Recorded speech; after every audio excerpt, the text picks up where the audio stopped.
ce cours soit Bezrat Hashem à la bonne santé, à la réussite de Rabbi Avraham Moreno Albert Ben Rivka. Chers amis, je suis sûr que ça vous est déjà arrivé, et ça peut nous arriver à tous, que quelquefois, par exemple, on va dire un Shabbat, on voit qu'on a 1 heure de libre. 1 heure. On a déjà fait la sieste suffisamment, on n'arrive plus à s'endormir, et on a 1 heure. Dans cette heure-là, on pourrait très bien, par exemple, étudier la Torah. 1 heure d'étude de Torah. Simplement, on se dit, 1 heure. 1 heure dans la vie d'un être humain. Qu'est-ce que ça va changer cette heure-là? Qu'est-ce que je vais réussir à faire? 10 lignes de Gemara. Alors, le châssis est tellement grand, tellement énorme. Qu'est-ce que tu veux que je fasse? Ça va servir à quoi? Et puis, de toute façon, je sais très bien que aujourd'hui, j'arriverai à investir 1 heure. Mais demain, j'arriverai pas. Après-demain non plus. Après-après-demain non plus. Même Shabbat prochain, peut-être que j'arriverai pas. Alors, 1 heure dans la vie d'un homme, c'est quoi?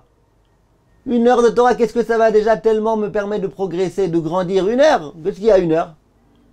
Et très souvent, à cause de cette pensée complètement absurde, l'homme, il préfère renoncer à cette heure. Pendant cette heure-là, il va se retourner dans son lit d'un côté à un autre. Pendant cette heure-là, il va papoter. Il va faire des choses qu'il sait très bien qu'il n'aurait peut-être pas dû faire, en tout cas qu'il avait mieux à faire que ça. Quelle est la grande solution que la Torah propose, que tous les Chachamim proposent, tous les Chachamim du Moussar? Elle consiste à dire, mais qui est-ce qui t'a demandé de regarder toute ta vie comme étant une seule entité? Et donc tu te dis, 1 heure parmi les milliers d'heures que Bezrat Hashem j'ai déjà vécu et que je vivrai, c'est complètement annulé et annulable. Regarde ta journée comme étant 24 heures. Dans 24 heures, ce soir tu vas aller dormir. Tu vas faire ton cheshbon hanefesh, tu vas procéder à ton introspection. Tu vas te demander où tu en es dans ta vie. Comment tu as passé ta journée? Tu es d'accord que 1 heure sur 24 heures, c'est énorme, gigantesque. Alors 1 heure sur des milliers d'heures, c'est peut-être rien, peut-être. C'est même pas vrai, mais peut-être. Mais 1 heure sur 24 heures, c'est génial. C'est grandiose.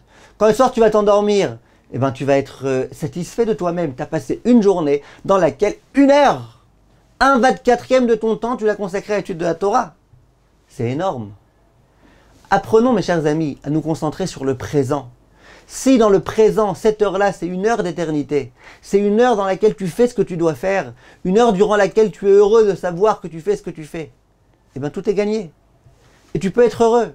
C'est pas la peine de te dire, ouais, mais comment je vais être heureux? Après cette heure-là, de toute façon, cette étude, elle va s'arrêter, donc du coup, il n'y aura eu qu'1 heure sur 24 heures. Arrête.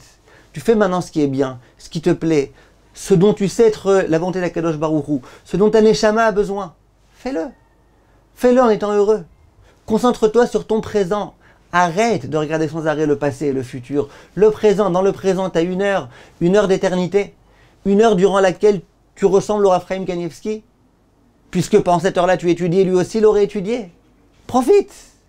Profite de cette spiritualité gigantesque et incommensurable. Que nous ayons le mérite, Bezrat Hashem, d'être capable à chaque fois de nous concentrer uniquement sur le présent. Et de cette façon-là, nous pourrons progresser. Voilà tout, mes chers amis.